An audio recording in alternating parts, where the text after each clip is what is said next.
Hey, salut à tous, aujourd'hui on se retrouve pour une nouvelle vidéo. Aujourd'hui on va parler d'un anime qu'on n'a pas encore abordé sur la chaîne, à savoir Kimetsu no Yaiba ou Demon Slayer en français. Bref, aujourd'hui nouvelle vidéo chill. Je vous rappelle que j'ai créé mon serveur Discord et le lien est dans la description, donc n'hésitez pas à aller jeter un coup d'œil. Bien sûr il y aura du spoil et bref, c'est parti.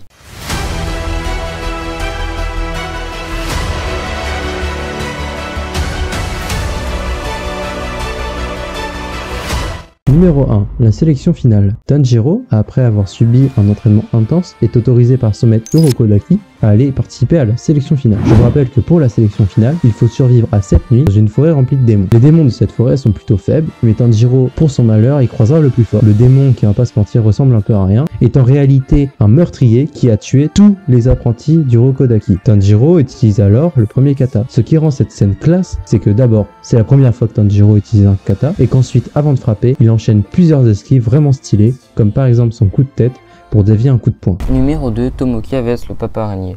Bon, le titre n'est pas super, mais la scène n'en est pas moins classe.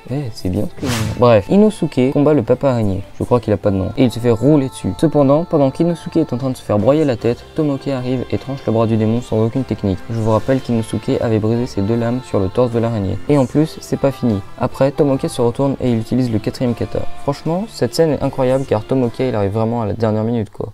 Numéro 3. Tanjiro versus Rui.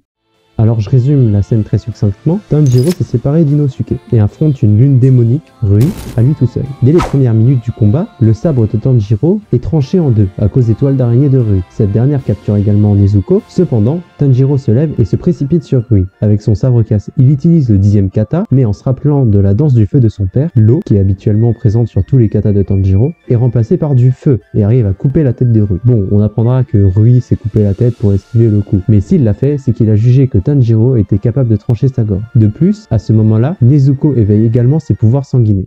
Numéro 4, Zenitsu. Alors de base, Zenitsu c'est un personnage que j'appréciais pas trop. En fait, il n'arrête pas de pleurer alors qu'il est super fort et ça me frustrait beaucoup. Je sais que c'est le caractère du perso, mais bon. Bref, il est en plein combat avec une araignée qui a la tête de Sans d'Undertale. Et Zenitsu est empoisonné, donc peu importe l'issue du combat, il se transformera en l'un de ces trucs.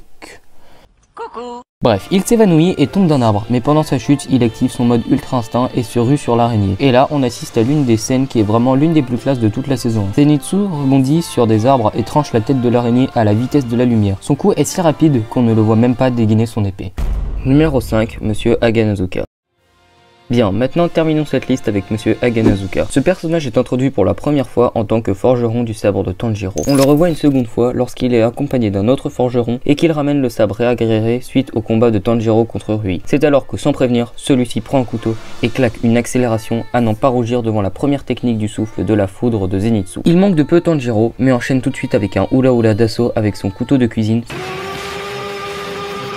ce qui suffit à mettre Tanjiro en péril. Ce qui démontre une grande maîtrise de la lame car il n'a pas besoin de sabre mais simplement d'un couteau de cuisine. Vous y avez cru? Allez, plus sérieusement, passons au dernier moment qui se passe durant un combat déjà évoqué plus tôt dans la vidéo, le combat opposant Inosuke et le démon araignée. Inosuke n'arrive pas à couper le bras du démon qui est d'après lui aussi solide que de la pierre. Inosuke, réfléchissant à une stratégie quelconque, en a oublié l'essence de sa force, y aller au talent bien sûr. Éveillé par cette illumination, il se retourne et fonce tête baissée sur le démon et va nous offrir le tuto BTP numéro 2, comment remplacer votre marteau par des katanas. De cette façon, il enfonce un premier sabre dans le bras de la bête et de l'autre, il va taper dessus, ce qui va créer une force de répulsion et projeter le sable planté hors du bras par le bas. Et voilà, votre démon, aussi dur que de la pierre, se retrouve tranché en deux.